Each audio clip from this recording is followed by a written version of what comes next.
एक बेर खबरी दियो उद्धव के लिए। हाँ हमरा हुआ विकलांग भक जन्म ले लिए बियाह हैत कि नहीं 17 बरस से कोबला पाती शुरू कर देलक लेकिन अहाँ सबक माय बाप के आशीर्वाद एक बियाह हमरो बियाह भला के बाद भेल कहीं आंगुर बांगुर तो नहीं हेते लेकिन अहाँ सबक माय बाप के कृपा से एकदम सॉलिड स्वस्थ बुद्धिमान सुंदर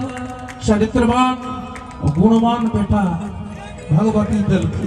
एक